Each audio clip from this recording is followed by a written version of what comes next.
হচ্ছে জওহরলাল নেহরু লাহোরে। সেই সময় আমরা পূর্ণ স্বরাজের দাবি তুলেছিলাম।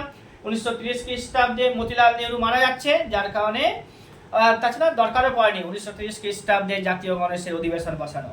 তো 1930 খ্রিস্টাব্দে জাতীয় কংগ্রেসের কোনো অধিবেশন ছিল না, সেই বছরে মুসলিম লীগের অধিবেশন ছিল। কোথায় বললাম? তো এলাহাবাদে। কে ছিল চেয়ারম্যান? বলো, মোহাম্মদ ইকবাল। ঠিক আছে, এইটুকু জানবো। মুসলিম লীগের অধিবেশন সব পড়ছি না, কয়েকটা পড়ছি। যেমন 1916 খ্রিস্টাব্দে বসেছিল লখনৌতে, 1906 খ্রিস্টাব্দে ঢাকা টাকাতে। এবার 1931 খ্রিস্টাব্দে আবার জাতীয় কংগ্রেস করতে হবে অধিবেশন, যেটা করাচিতে হয়েছিল। হ্যাঁ, করাচিতে 1931 খ্রিস্টাব্দে জাতীয় কংগ্রেসের অধিবেশন বসেছিল। আর যে লোকটি এই অধিবেশনে চেয়ারম্যান ছিল তার নাম কি? সর্দার বল্লভভাই প্যাটেল। ওই মৌলিক অধিকার, ফান্ডামেন্টাল রাইটের কথা বলেছিলাম, সেটা এখানে তোলা হয়েছিল। ক্লিয়ার হয়েছে? এবার চলে যাবো আমরা যে 1940 খ্রিস্টাব্দে, 34 খ্রিস্টাব্দে বাবু রাজেন্দ্র প্রসাদ, 35 36 37-এ বলেছিলাম জওহরলাল নেহরু, 38 39-এ হচ্ছে আবার নেতাজি সুভাষচন্দ্র বসু, হরিপুরাতে আর ত্রিপুরীতে, কখনোই ভুলবে না কিন্তু এগুলো। হ্যাঁ, এবার হচ্ছে 1940 খ্রিস্টাব্দে রামগড়ে, 46 সাল পর্যন্ত হয়নি। ভারত যখন স্বাধীনতা লাভ করেছিল তখন হচ্ছে আচার্য জে বি কৃপালনী। ঠিক আছে, তারপরে 1948 খ্রিস্টাব্দে একটা অধিবেশন বসেছিল, সে সময় কে যেন হয়েছিল?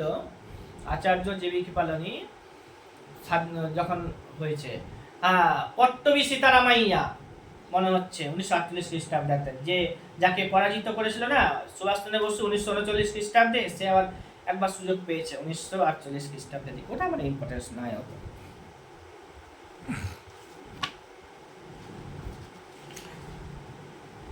এবার হচ্ছে কি, তোমাদেরকে এটাও বলেছিলাম যে বলে দিব যে 1935 খ্রিস্টাব্দের ভারত শাসন আইন পাস হয়েছিল। এই ভারত শাসন আইন আমি আরেকটা ভিডিওতে তোমাদেরকে ভালো করে দিব, 3-4খানা আইন হিসেবে। যেমন হচ্ছে 5-6খানা আইন ভালো করে পড়াবো। 1773 খ্রিস্টাব্দের আইন, 84 খ্রিস্টাব্দের আইন, আর হচ্ছে 1919 খ্রিস্টাব্দের, 1909 খ্রিস্টাব্দের, 1935 খ্রিস্টাব্দের আইন ভালো করে পড়িয়ে দেবো। এখানে একটু লেখা আছে, যেটা আমার বলার ব্যাপার ছিল, যে ভারত শাসন আইন 1935 খ্রিস্টাব্দে পাস হয়েছে। তারপরে 1937 খ্রিস্টাব্দে কি হয়েছিল? ইলেকশন হয়েছিল। ঠিক আছে, জেনারেল ইলেকশন, প্রদেশগুলোতে ইলেকশন চালু হয়েছিল। সে সময় ভারতে 11টি রাজ্য ছিল, বলেছি তোমাদেরকে এর আগেও। 11টি রাজ্যের মধ্যে 8টিতে কংগ্রেস সরকার গঠন করেছিল, 1টিতে মুসলিম লীগ সরকার গঠন করেছিল, 2টোতে আদার্সরা সরকার গঠন করেছিল। তবে একটাতে ওই জোড়া কংগ্রেসের জোর বেশি ছিল বলে অনেক বইয়ে লেখা থাকে যে কংগ্রেস করেছিল 9টিতে, জোড়াতালি হয়েছিল একটা, মুসলিম লীগ করেছিল একটা। ঠিক আছে, 9-1-1। তবে এটা মনে রাখতে হবে 8-2-1। 8টা হচ্ছে কংগ্রেস, 2টা হচ্ছে তোমার জোড়াতালি, একটা হচ্ছে মুসলিম লীগের। ঠিক আছে, 1935 খ্রিস্টাব্দের ভারত শাসন আইনের উপরে ভিত্তি করে 1937 খ্রিস্টাব্দে প্রদেশগুলিতে ইলেকশন হয়েছে। আবার একটা স্বাধীনতার পরে হবে 1952 খ্রিস্টাব্দের ইলেকশন। 51 খ্রিস্টাব্দের শেষ দিকে শুরু, 52 খ্রিস্টাব্দে হয়েছিল। ওটা পরীক্ষাতে খুব আসে যে প্রথম ইলেকশন কবে? 1952 খ্রিস্টাব্দে। যদি 52 থাকে অপশনে, 52 মারবে, না থাকতে গেলে 51-52 করা থাকতে হলে 51-52 মারবে। ক্লিয়ার হয়েছে? এই সময় বলা হচ্ছে, বলেছিলাম যে প্রদেশগুলোতে যে মুখ্যমন্ত্রী হতো, তখন মুখ্যমন্ত্রী বলা হতো না, তখন কি বলা হতো? বলো, প্রধানমন্ত্রী বলা হতো। এই সময় সরকারগুলোকে প্রধানমন্ত্রী বলা হতো। মানে 1935 খ্রিস্টাব্দের পরে 37 খ্রিস্টাব্দে যে ইলেকশন হলো, সে সময় ভারতে দেখা যাচ্ছিল 11টা প্রধানমন্ত্রী। ঠিক আছে, এখন ভারতে একটা প্রধানমন্ত্রী এবং 28টি হচ্ছে মুখ্যমন্ত্রী, তখন কিন্তু ছিল 11টা প্রধানমন্ত্রী। এই সময় মুসলিম লীগ খুব চাপের মধ্যে ছিল, কারণ একটাতে আছে, চাপ তো হবেই। 8টি রাজ্যে জাতীয় কংগ্রেস সরকার গঠন করছে, একটাতে মুসলিম লীগ, চাপ তো অনেক থাকবে। 1939 খ্রিস্টাব্দে 1 সেপ্টেম্বর হিটলার পোল্যান্ড আক্রমণ করে বসলো। পোল্যান্ড আক্রমণ করলে দ্বিতীয় বিশ্বযুদ্ধ শুরু হয়ে গেল।